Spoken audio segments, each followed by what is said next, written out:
Welcome everybody to the first build video for Dog Cross Gaming. I wanted to take a moment to explain kind of the message that I'm trying to put out there with this whole channel and every build I make. Meta builds are great. They will work fantastic. They are the tip of the spear. They're, the very best. If you want to set records, if you want to impress your friends, if you want to be a world first, there's no better bet than a meta build. But there are plenty of people out there that are running vet dungeons, maybe running normal trials, and it's hard for them to find builds for things like I'm about to show you. The thing I have today for you guys is a stamina sorcerer tank.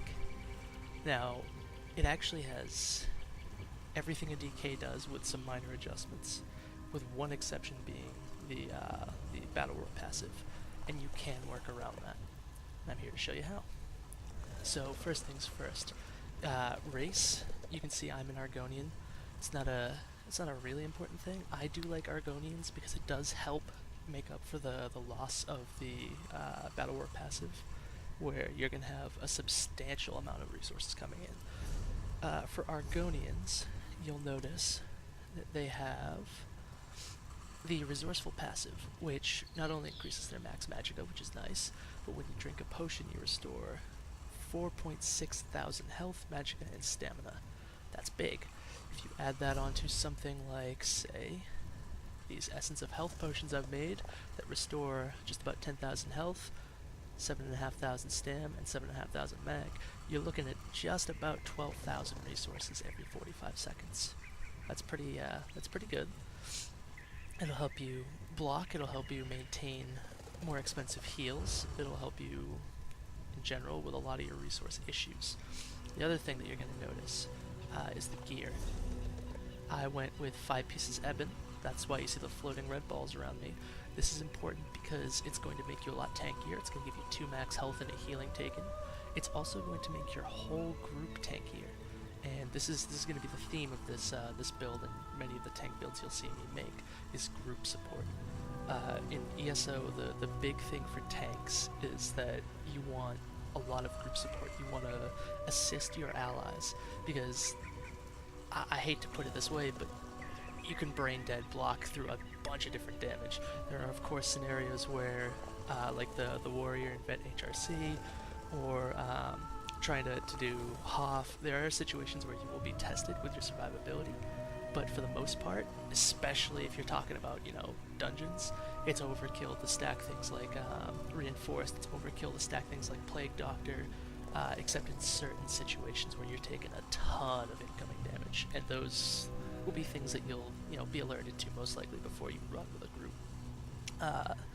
But as to the ebon, that's going to allow people to invest more points into stamina or magicka if they're damage dealers. It's going to allow the healers to not have to wear heavy armor to increase their health and their survivability. In general, it's going to be really beneficial for you to run it. And on to the next set, Torg's Pact. It's a 3-trait craftable set. It's found in the 2nd tier zone, so Stormhaven, Deshaun, and Grotwood. And the big thing that this does for your group, again, it's that group utility. So spell damage, more or less wasted on our build. Maximum health, beneficial. Spell resistance, very good for a tank. And then the 5-piece, decrease weapon enchantment cooldown and increases potency. Now, if you don't know how that works, basically an enchantment will proc once every 10 seconds, and it will have a certain potency. If we look at my weapon enchantment here, we'll see that this one reduces target's physical and spell resistance by 2,740 for 5 seconds. Oh, with a cooldown of 10 seconds, that would mean that normally it would have about a half uptime, so 50% uptime with this buff. Taken over the course of everything, it's about half as effective. But with Torg's, you notice that it cuts weapon enchantment cooldown. That's important. It's going to increase uptime. It's going to make your enchantments more effective by themselves. The other thing you're going to notice it does is it increases their potency. That means that if I were to, for example, take this off, this Torg's Pact piece, you notice it goes down over 600, so you lose 600 penetration. Penetration is important for DPS, It'll boost their damage done to any mob as long as they're not over-penetrating. It's also important because when you're wearing that 5-piece of Taurox, you can do another thing, such as, on your back bar, reduce the target weapon and spell damage by 452 for 5 seconds. Same thing, the cooldown is decreased to the point where you're applying it just about every 3 or 4 seconds when you have both Taurox packed and infused on your weapons. And the big thing, let me go put my piece of armor back on, is now you see it's as high as almost 600. It's 587. That's one of the big reasons that healers wear Mending in Trials, is because it reduces enemy weapon and spell damage. That reduces incoming damage, making your whole team tankier. So when you bar swap and you light attack, when you're doing maybe a low slash or something else, this will give your teammates a little bit of a reprieve from damage. It'll give your healers an easier time. They'll be able to do things like throw orbs out, or combat prayer, buff your team's damage. It's good. You're giving them a chance to breathe, to get a little bit of room to work with what they have, instead of having to spam heals because everybody's taking a lot of damage. Next thing, Swarm Mother. This is one of 3 monster sets that I recommend. Now, the reason I say Swarm Mother is because there are some situations where you're going to need this. The twins on Maw of Lorcage. Another notable one is the spiders in Vet COS, Cradle of Shadows, where they don't take damage unless they're in the light. You can kite them with line of sight, and you can have a DPS run chains if you have a Dragonite. But if you don't, this is a great set to use. When you block an attack from an enemy that is further than 5 meters from you, you spin strands of spider silk and pull the enemy towards you. This effect can occur once every 1 second. As a tank in these dungeons, we're going to be just about perma-blocking, guys. So as long as a ranged mob attacks you, they're getting yanked. I believe this does add CC immunity, so it's once every 6 seconds on that mob. But if multiple enemies are attacking you, every second you're pulling one. Every second you're yanking one towards you. You can stack them up nice and neat for your group. That makes it easier for the DPS to do things like lay AoE ground dots. It makes it easier for the healer, because if everybody's stacked nice on top of you, they can throw their healing springs. Mending's going to reduce the enemy damage. Works really well. It's got a lot of synergy with your group. You'll notice the other thing is every trait I have on all my gear is sturdy. And you'll also notice that the enchantments I have are the reduced bash and block cost. This is because blocking is one of the best sources of mitigation for a tank. You're talking about taking 50% less damage at base. You get more from the sword and shield passive, you can get more from other passives as well. Depending on the gear you wear, you can get more. So in reality, you're actually getting a decent chunk of damage mitigation.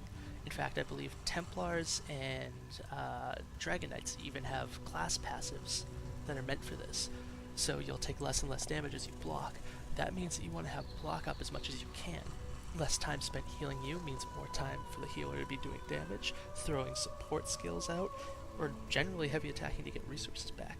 It also means that you're going to die a lot slower if something happens to your healer, giving your DPS time to pick them up.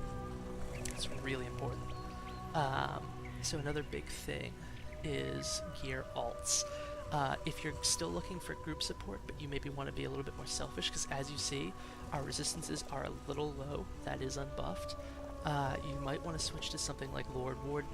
It will still provide a group benefit in that it gives you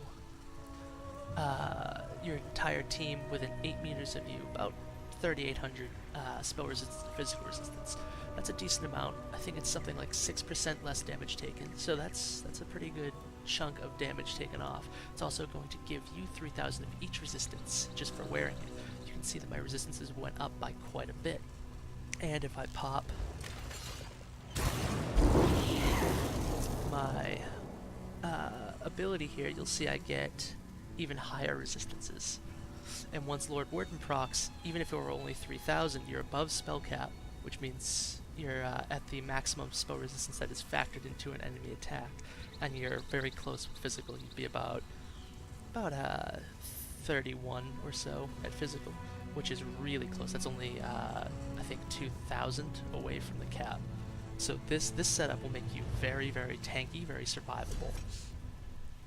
But it will also lose that group utility that Swarm Mother gives of stacking enemies. You can manually do this with line of sight and a route, but it is harder. It's not as easy, and in some fights, it's not even viable. Like if you're looking at the twins, for example, is a big one. If you're doing normal, not such a big deal. The range DPS can blow them away. If you're doing vet, you need to stack those guys, and you need to bring them away from the center because you don't want people running around exploding each other.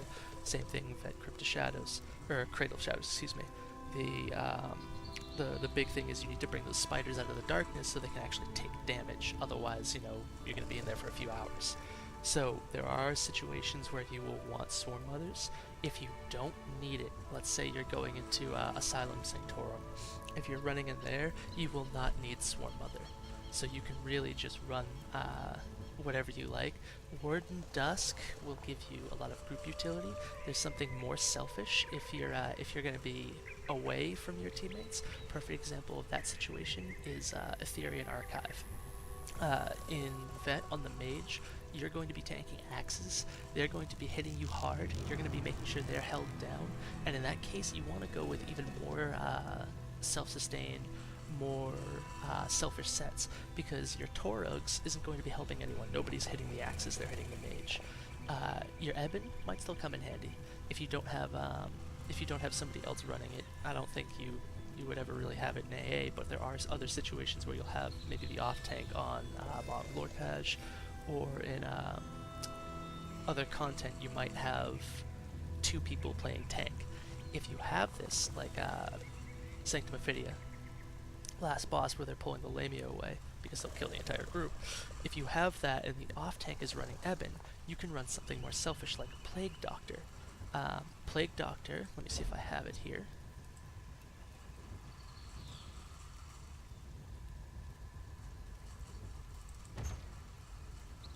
Yes, I do.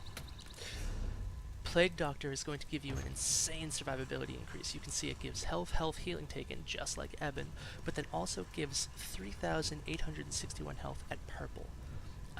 That is actually a pretty sizable chunk, and you'll notice a huge increase. I believe on my Imperial, taking it off removed 6,000 health. So if you're looking for more survivability, more health, that's a good one to run if someone's already taken care of Ebon. Another good one you can run that's a group support set is Roar of Allocation. Let me see if I have it here. I should somewhere. Yes, here it is. You can see it gives weapon critical. Not entirely useless on our build, and I'll explain why. Minor Slayer, useless on our build. Weapon damage, again, useless on our build. But the 5-piece, when you activate a synergy, you send a shockwave from your position that deals 2,041 physical damage and more over a period of time.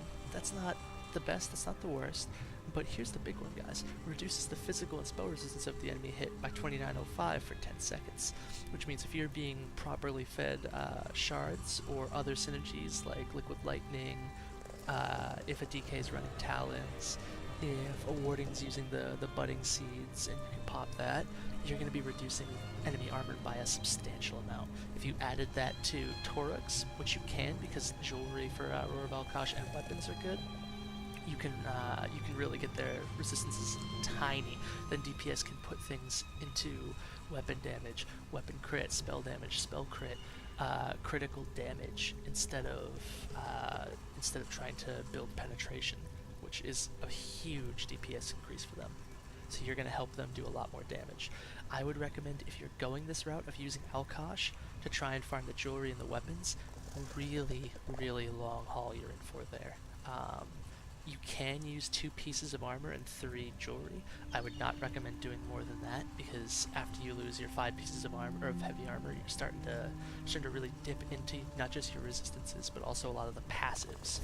Because as you can see, you're going to lose things like rapid mending, so you're going to take less healing, and you're going to lose the magic and stamina restore of your heavy attacks by a fair amount too.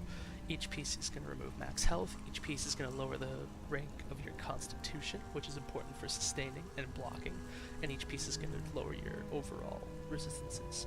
So you got to think long and hard before you start going the route of medium armor tanking. Last but not least, if you want to go with something a little bit more defensive oriented, you can go with the Engine Guardian's Visage. This is going to give you an insane amount of resources when it procs. Its health recovery isn't that phenomenal. It's not the worst, it's not the best thing for a tank. It does kind of help a little bit with recovery for your health, but it's not phenomenal. I wouldn't stack that trait. There's better things to get. The 2-piece, however, gives you a 10% chance when you use an ability to summon a Dwemer Automaton. It's a sphere to restore 1204 health, stamina, or magicka every half second for 6.5 seconds, which is going to give you 13,000 or so, give or take a little bit of whatever stat it gives you back. That's huge. That's an Argonian drinking a pot level of stat. Granted, it is RNG, so you might get magic when you need stam to block. You might get stam when you're already at full stam and you need magic for a heal. And you might get health, which, your healer's already there. It is RNG based. You can turn something into something, which is great on a Sorc. You have abilities that can convert magic to stam, and you have abilities that, cost a decent amount of stam that can really turn the tide, like low slash. So there is a 2/3 chance that you're going to have something great and keep yourself blocking with this. There is also another option that you can run with if you're going for a selfish or like a really survivable build. You can go, instead of Eben and Torux, let's say you're tanking the axes on AA, you're worried about your block cost, you're worried about your health, you might want to go and craft yourself a set of Histbark. It's a 4 trait found in Greenshade, Rivenspire, and Shadowfen. I don't have a piece of it on me, but it is physical resistance, health recovery, max health, and then a 15% chance to dodge while blocking. Remember that if you dodge while you're blocking, you don't cost stamina for that block either.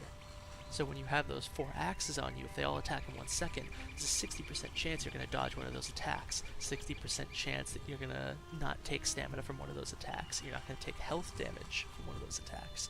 That's really, really good, especially for fights like those where you can be selfish, where you're separated from your group and your buffs and debuffs won't do as much.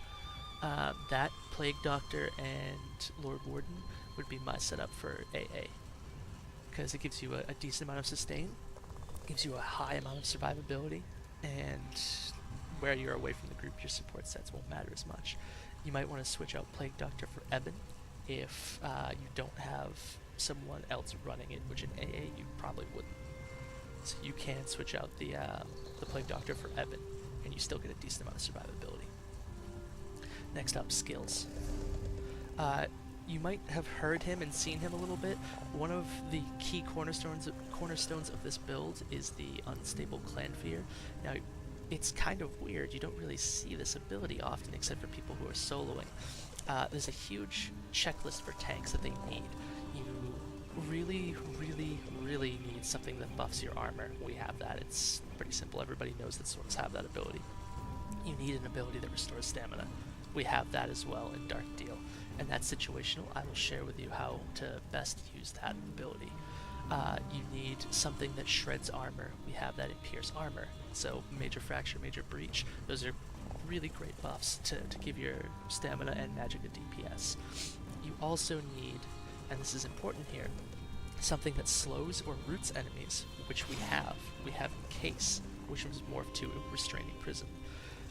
This will immobilize enemies in front of you in a cone for 5.4 seconds.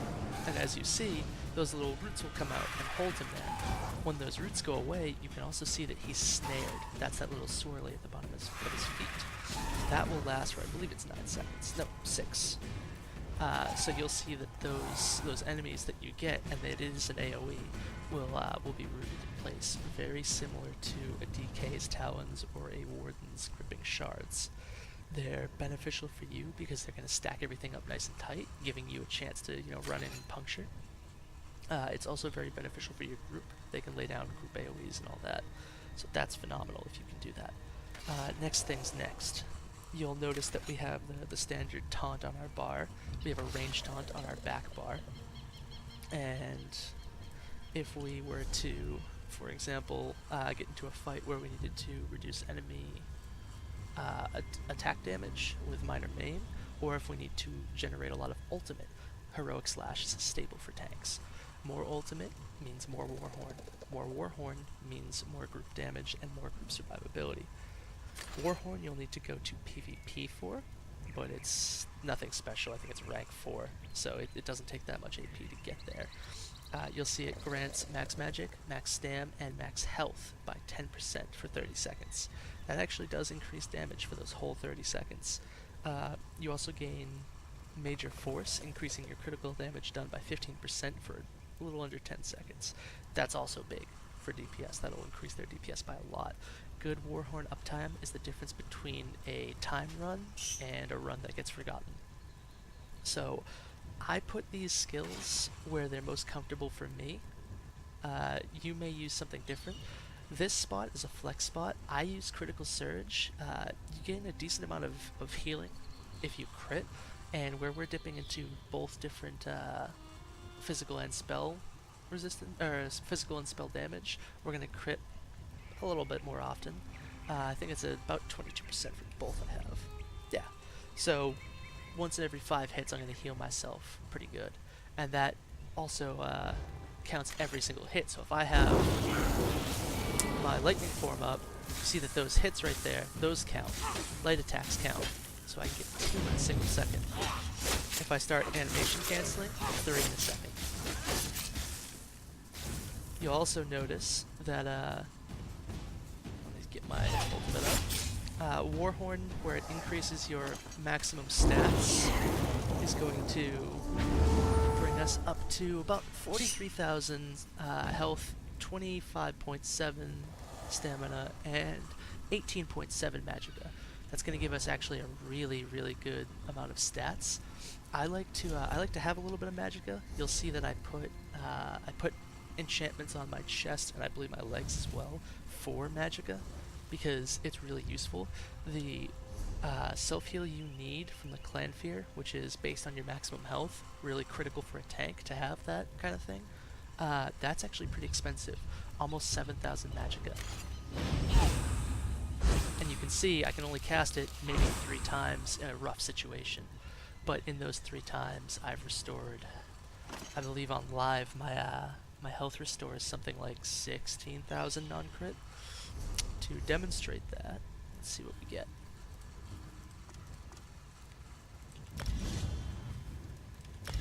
Oh, and if you decide that you don't want crit surge, a good thing to put there is balance, which will restore magicka at the exchange of health. I'm just using it so you can see what I actually heal for, because when I heal at full health on the PTS, it doesn't tell you. If I were to damage myself a little bit here. Alright, so I'm in a bad way. I'm taunting the boss. I really need that heal.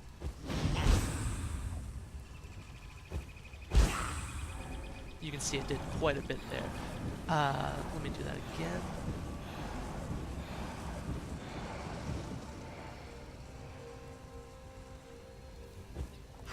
About 20,000. 10,000 when you non-crit.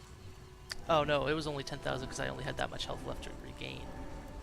But anyway, it's a fair amount of health, so for such a large cost, it actually is kind of beneficial to run. You can run balance on your off slot if, let's say, you really need that magicka boost. You can get a lot of magicka back from using it.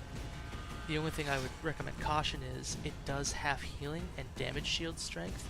So if you were to, for example, use it, then right away try and heal yourself, you're going to notice that it's halving the damage. That's not ideal. You don't want to immediately try and heal yourself after you use your balance ability. It will halve your healing and taken. So the big way that Sorc tanks maintain their stamina is they have to drop block, because you're going to be using Dark Deal. As you see, that drops block away from my target. This will take timing. There's 2 things you can do. You can either, let me get it here for you, use Shield Wall, which I generally don't, or you can try and time it between boss attacks. Even things as dangerous as the Warrior have tells that you can see. Maybe he's, I don't know, for a second and a half or so, he's going to be immobile, where he's going to just do a light attack. It's usually right after their very important, very damaging attacks they'll do this. You can look for those opportunities, but just keep in mind that you're not blocking, so if they do attack you during that, you're not getting your block mitigation. You're not going to have CC immunity from, a heavy attack. So if you're trying to time it when you have 4 axes on you in AA, it's going to hit hard, and it's going to also most likely knock you flat on your butt, and it's going to make you CC break, costing stamina. So it's really risk reward there. If you decide to run these abilities though, you can put Shield Discipline on your front bar, and instead of Absorption Field, which I only use just for containing ads and healing my group, you can put Aggressive Horn on the back. Now if you do that, remember a little bit of ultimate here.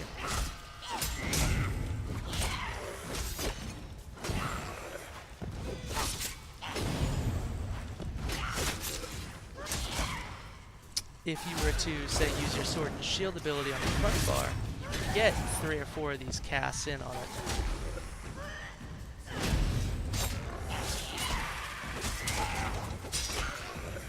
One other thing to note about the Clan Fear while we're waiting for the ultimate to top off, you can combat control him. So if I'm maybe looking at a mob I want to aggro, I can have him take that mob by holding, on computer anyway, on PC, I hold Y and left click. He will then attack that mob. I can then hold Y and right click, and he will return to me. Important for placement.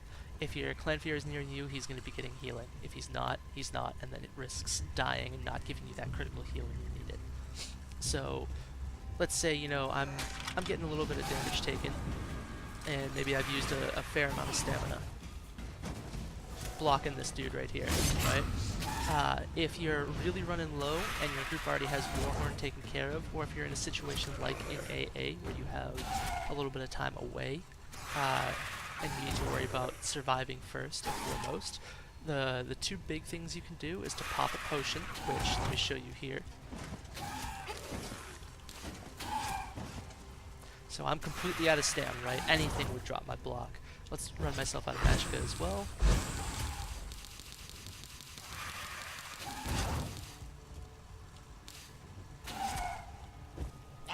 And if I pop a potion now, you can see that's actually a fair amount of resources I've gained back. I can then continue to heal myself. I now have a lot of stamina to block. The other thing you can do is if you really run yourself out of stamina and your potion's still on cooldown like it is right now, right, and you're trying to just hang on to this dude, you can pop your defensive ultimate, and you should be able to get 3 casts of Dark Deal in safely. And as you can see, that almost got us to full stamina for nothing.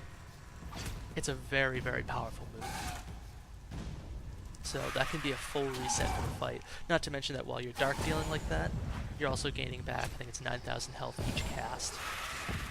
The other thing that you're going to be getting when you dark deal is you've got some passives that'll help you. And on the topic of passives, I'll show you what you need. Unholy Knowledge, which is generally a great ability. Magic and stamina costs are reduced, necessary because you're using both. Blood Magic, hitting enemy with a dark magic ability heals you for 9% of your maximum health. That's useful because we do have Restraining Prison, and that will, at least to my knowledge, I haven't actually tested that. I think I might. Right now. It does. It started to.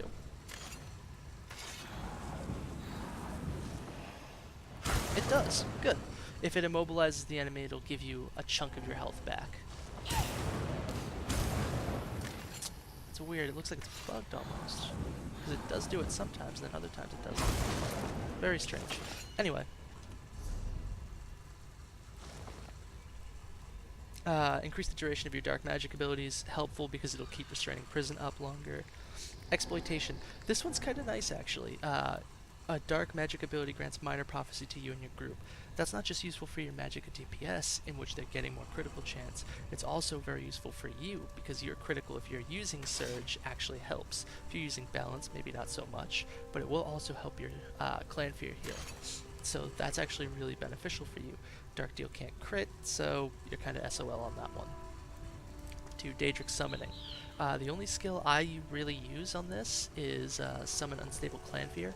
However, there is a call for using another ability in this tree. It's actually a pretty big one. And you might laugh at it, Conjured Ward. It's terribly weak on stamina tunes in general, but there's also one morph of it, Empowered Ward. You'll notice it only, I think it says it protects 5,600. That's really, really low. It's not a lot of damage shield, and if you're a Sorc that's used to 20k damage shields, it's nothing. But if you read the other half of it, also grants minor intellect to you and nearby allies, increasing your magic or recovery by 10% for 10 seconds. This is pretty impressive here. It can change your recovery if you have about 1,000 magic or recovery by 100. That's a decent chunk, and it will help with magic sustain, especially your healers, who remember are keeping you alive. That's a big one right there. You can put that in your alt slot instead of balance or crit surge. I would recommend, if you're going to run it sparingly. Run it, halfway through the fight, or whenever someone's, if you hear a lot of people calling for resources, maybe throw it on then. If you have a Magicka Warden in your group, do not run it. Their fungal spores will give the same buff, which does not stack. It's minor intellect, I believe, yes. So you're wasting resources at that point. I suppose not wasting, because it is giving you a damage shield, but it's not nearly as impressive as something like Bone Shield or Igneous. The main reason to use that morph of that shield is to get the minor intellect bonus.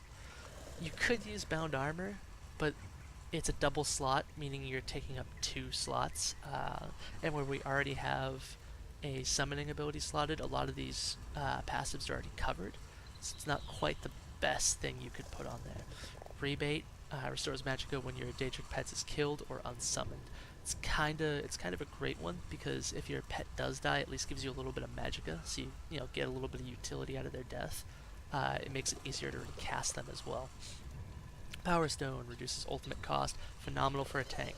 Less cost on your ultimate, more aggressive horn time, or more defensive time with shield discipline, or more with your dark magic absorption field. So you're going to be getting a lot of benefit out of that one. Daedric Protection increases health and stamina recovery by 20% when you have a Daedric summoning ability slotted. For a stamina tank that's going to be blocking a vast majority of the time, not great. It will help you if, say, you're not blocking when you drop shield discipline. It will give you a little bit more stamina out of that whole ordeal. And if you're a vampire, which I will run by later, the health recovery is not that great. This is honestly more suited to a DPS. I simply take it because more stamina is more stamina. It doesn't matter if it's 20 stamina or 2,000 stamina. More helps.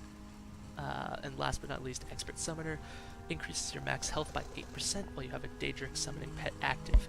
That's actually pretty key, guys, because you'll notice I have 39.9 thousand health here, so just about 40. If I take that Clan Fear off, I go down to 37,000.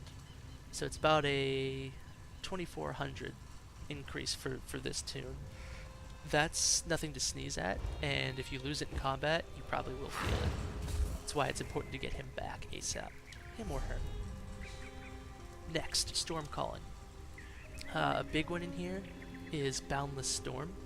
You can not only do a little bit of AoE damage, it's not a lot on a tank, but it will give you Major Resolve, Major Ward, increasing your resistances. You saw me activating it earlier to show you our buffed resistance.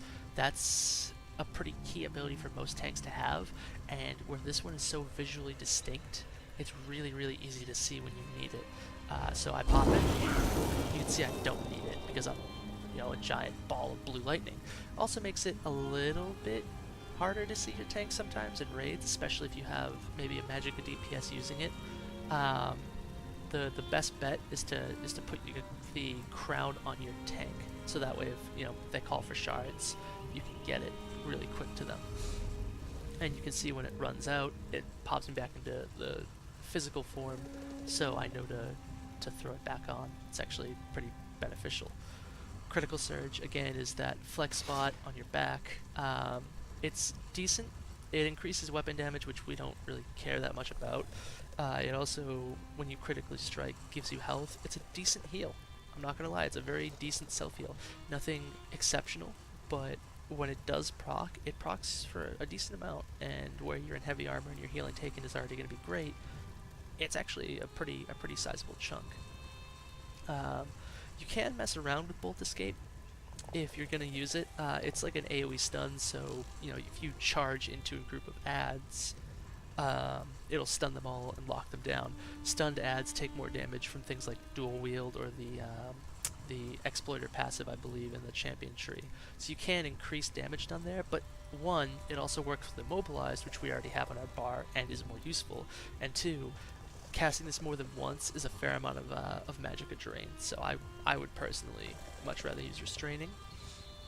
Liquid lightning splash, you can use it to try and proc off balance if you really want. It's not the best or the worst thing you could do.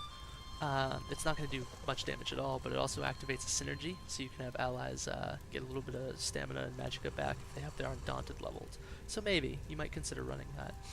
Overload. I've had a few people actually suggest to me having Overload on your back bar and putting a lot of your buffs on that, so that you can then run Bound Armor on bolt slots, which will give you more magic and physical and spell resistance. And there's some merit to that. I mean, if you go on your back bar and you have, let's say we don't need this defensive ultimate here, and you decide to put Warhorn up front, like so, and you take Overload on your back bar, and for the sake of it, we're going to take energy because you get some magicka back. You can really get some effectiveness out of that. You could, for example, pop that ultimate, put your buffs up, drop the ultimate, and then go back to your front bar. One, that's a lot of time. Two, you lose sword and shield passives while you're doing that, which means blocking is going to cost more and block less. And possibly one of the most important things about that is, as you can see right now, if I pop my Warhorn, I can't use Energy Overload until I go back to, until I gain some ultimate back. So, if I put my buffs on and I don't have this up, I can't access those buffs. So it's risk-reward. It can help you, especially if you're looking for that 8% more magicka or stamina from Bound Armor and its morphs. It can help you a decent amount if you're looking to get more physical and spell resistance from it. But it does come at a cost, so keep that in mind. Weapon.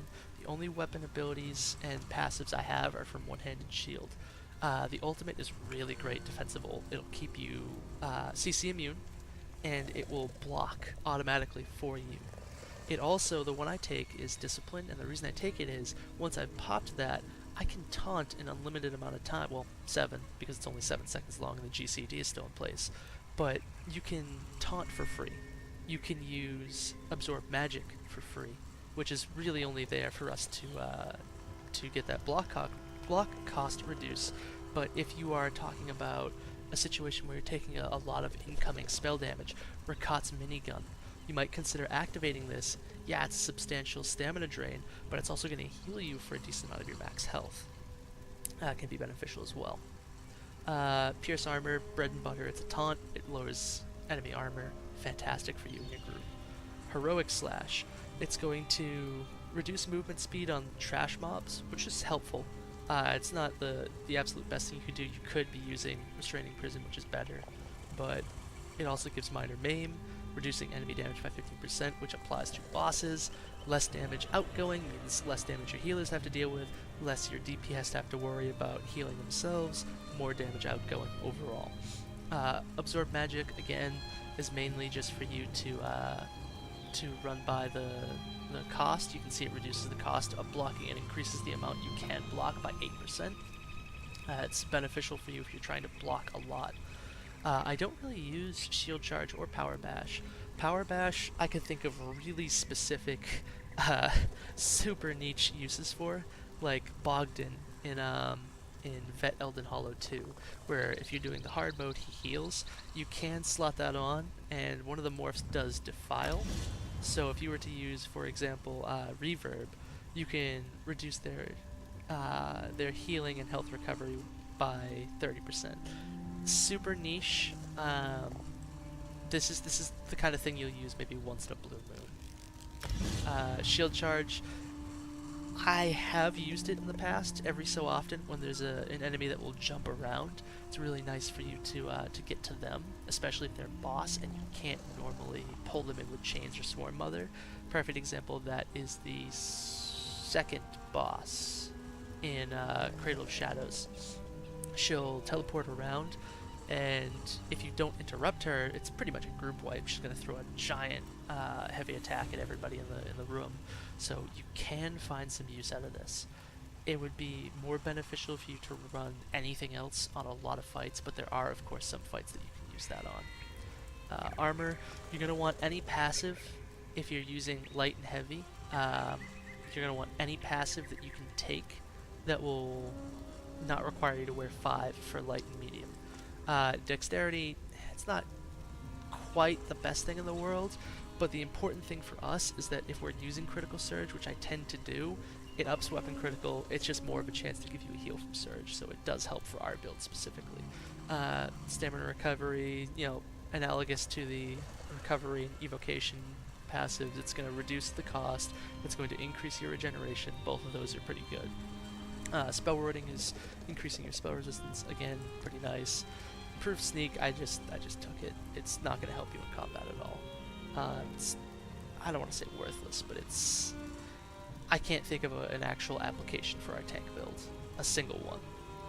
Maybe skipping in Ruins of Mazatoon. That's about it. Athletics. That's going to give you a little bit more sprint speed and also reduce the cost of roll dodge. There are cases where you're going to want to roll dodge. A big one that I can think of right off the top of my head is Asylum Sanctorum.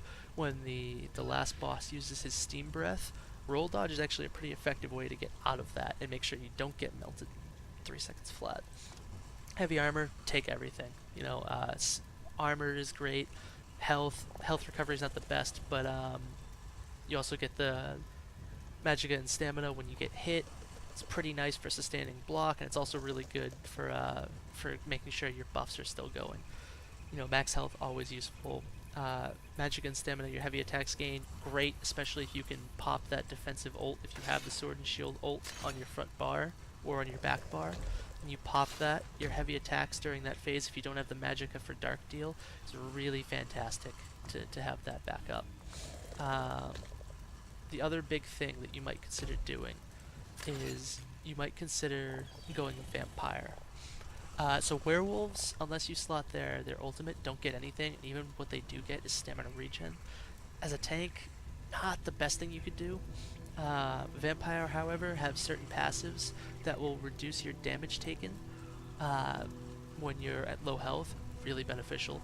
They will increase your Magicka regeneration, also very beneficial. It's going to help you keep those buffs up more. As far as guilds go, Mage's Guild, it might not be a bad thing to invest in it to get that balance. If you do, make sure you take Might of the Guild and power everything. The other one you'll want is Undaunted. Inner Fire is great. It's a ranged taunt. I personally, I'm always on the fence about whether I make it Magic or Stam. Magic takes away from my buffs. Stam takes away from my blocking.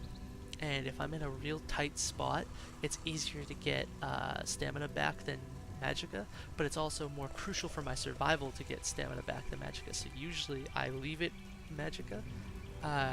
You can morph it to stamina if you feel like you get enough stamina all the time to block and to taunt. Alliance War, Assault. Aggressive Horn is just about the only thing you'll need from both of these trees. You can go Barrier or Purge for some fights. The first boss in Halls of Fabrication has a poison attack. There's also a fire AoE attack on the triple boss. So there are applications for Purge, especially if you can get the efficient Purge, which reduces its cost because, Clan Fear is a lot, and that's not even 7,000, this is 7.5. So you might consider going with Efficient Purge.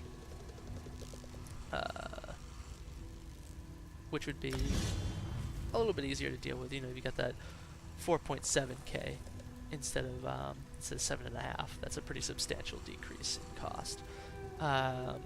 Let's see what else. Guard can be useful in certain situations, but that's generally on the off tank to do that. If you are the off tank in your trial, Guard is great to put on the main tank. You'll share a little bit of their damage, and since in fights like HRC, the warrior does a phenomenal amount of damage, and it's based on health, you might consider running that on your main tank and taking a little bit of the pressure off of them. Racial skills, just take everything, guys. No matter your race, everything is beneficial. Even Khajiits, the race that most people would never pick for a tank because it's got 2 recoveries, which are both more or less meaningless in your tank arsenal, and a critical chance increase. That crit increase could help your critical surge. That stamina recovery might help you while you're using your shield ultimate. Anything like that. So make sure you take all your racial passives. They're all usually useful for something. They all benefit you somehow. Let's see what else. CP. So for this setup, I have 51 points in Ironclad. You'll notice that all of these come as close as I can get them to whole numbers. That's because CP have a drop-off point. And how that works is, if I were to, let's say, take a point out of something and put it into this, it would go from 19 to 19.24. But the way the game calculates things, it only counts the integer. So whether I put another point into Ironclad or not, I'm only getting 19%. I'm pretty sure it's a bug, but Zos, to my knowledge, hasn't addressed it, so for now it's here to stay. That will give you Invigorating Bash, a chance to restore some health on a bash, which is nice if you're interrupting things. Phase. When you roll dodge, your physical and spell resistance is increased by 660 for 3 seconds. Again, not the best or worst thing that could happen, but it could be useful in some fights. Elemental Defender and Hardy, 49. That'll give you 11%. Both of these are really helpful. Reduces your damage taken from literally everything in the game by 11% flat. It's kind of phenomenal. And Thick Skin, 16% damage reduction from dots. You might be tempted to put less points into this, but in reality there are some dots that'll hit you pretty hard, especially dots that are meant to hit you hard, like the ones mentioned in Halls of Fabrication. There are some dots that will really mess up your day, so you might consider putting a decent amount into this.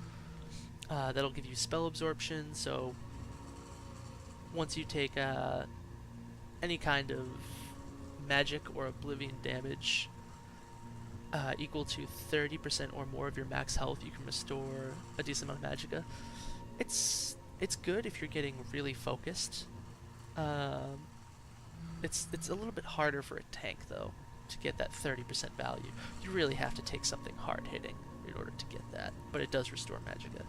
That'll also give Bulwark, increases resistances for having a shield or frost staff equipped. Again, kind of nice. Critical Leech, critical damage heals you. Again, goes with the theme. Unchained, when you break free, the cost of your next stamina ability is reduced by 80%. Really helpful if you have to break free and taunt. It'll reduce that taunt cost to just about nothing. Quick recovery is where I put the rest of my points. You can put some, if you want, into Bastion if you're trying to use that shield. Maybe you want to make it work. But again, I would rather have it in the healing received, which does also count for your healing. So if you are healing yourself with a Clan Fear, healing received will increase the amount of healing that your Clan Fear does. To you, specifically. Warlord, I put 40 into.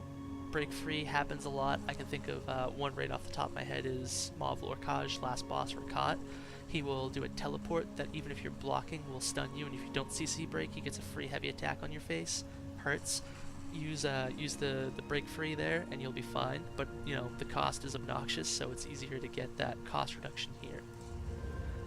Tenacity and Arcanist, I put points into them to get them both to 11. Tenacity is more important, so if you're going to sacrifice points, take it out of Arcanist and put it into Tenacity, because your magic and stamina will be a little bit easier to maintain. The Shadow Ward is probably one of the best things you can invest into as a tank, reducing the cost of block by 24%. You'll notice I only have it 81, and it's only 24%. If I were to put another 19 points into that, it would increase it by 1%, which is why I put some into Tumbling instead. because roll dodging does happen, and reducing it is always nice. This tree in this setup is going to look weird. There are two options you can take. You can either take the full tank option, in which case you're going to be doing something like I have set up. You can also take a DPS option if you're really looking to do that. If you do take the DPS option, be aware that, you know, one, you're sacrificing a little bit of yourself as tank, but you're also gaining that ability to maybe throw on medium armor, dual wield and bow, and go kick some butt there. So for tank setup, I would do a lot of points into Blessed. I put 64 in. Healing done is great. It's going to increase your critical surge, it's going to increase your dark deal, it's going to increase your clan fear. All of that is really nice for you to have. Elfborn increases the damage and healing of your critical strikes with magic abilities by 1602. All of our heals are magic. It's just a no-brainer. The only one this won't affect is Dark Deal, because Dark Deal cannot crit. Physical weapon expert and master at arms. I just kind of threw these where they were because I'm going to be doing a lot of puncture, low slash, light and heavy attack. So, you know, these will benefit that greatly. The other thing you get from the passives here that's really nice is Butcher. Increase your damage done with light and heavy attacks by 5% to enemies below 25% health. That'll help you a little bit with the execute phase, which on some bosses and some monsters is really chaotic. A lot of that would be something like Falkreath, where once you get him into execute range, all hell breaks loose. You've got a bunch of adds. He's doing his thing. He's got a giant damage mitigation, so any extra damage you can do at that point is great. Doesn't even matter if it's from the tank. And then last but not least, I did put some into Thaumaturge, where you have a buff to your lightning form. The other reason I really put 30 points into it is because you're going to get Perfect Strike. Increased critical means increased chance for crit surge to hit, means more healing. And let's see, what else am I forgetting? I know I'm forgetting something. Oh, back bar. So if you want to experiment with something on your back bar, try the Maelstrom setup. If you can get yourself through Maelstrom. If not, it's not necessary. It's just something you can try. Where you have Torag's Pact on your front bar, your back bar you can run whatever you like. So you can try Maelstrom's shield and one-handed weapon. And what that does is, when you deal damage with low slash, your next fully charged heavy attack within 5 seconds restores an additional 2,000 magic and stamina. It can be really, really useful in some situations. So, you know, let's say I run myself out of magic a little bit. Low slash, and then heavy attack. You can see my magicka just went up. It's a way to get magicka back on your sword and shield setup. I imagine this could see some use in PvP as well, because that's actually a pretty decent amount of stamina back. You know, you're going to get probably about 4 or 5k stamina back, and you're also going to get a fair chunk of magicka as well. You can see that really does give you quite a bit of stamina back. Of course, it does cost stamina to activate, so you're kind of trading stam for magicka at that point. Alright, I think that's just about it. The only thing I would recommend for food and attributes is just try and bring yourself as close as you can to above 20k stamina, above 15k magicka, and above 35k health. I put them all into stamina. I love to block. That's just how I am. As far as food goes, again, I use, why am I doing this? I use longfin pastry, melon sauce, any CP150 purple ability. It's better than using blue foods. Some people will use witch mothers. If you can take the loss of health and stamina, try it, because the magic regen is nice. I prefer the flat stat. Essence of health. These are harder to make and very expensive. If you do not have these, don't worry about it, because you can substitute these expensive pots with something. Maybe if you're an Argonian, just drink a regular stam pot. You'll get 5,000 magic, 5,000 health. If you're not an Argonian, you will have to choose in situations. I usually put them left and right if you need more stamina or more magicka. And that is just about it for this video. I'll see you all next time.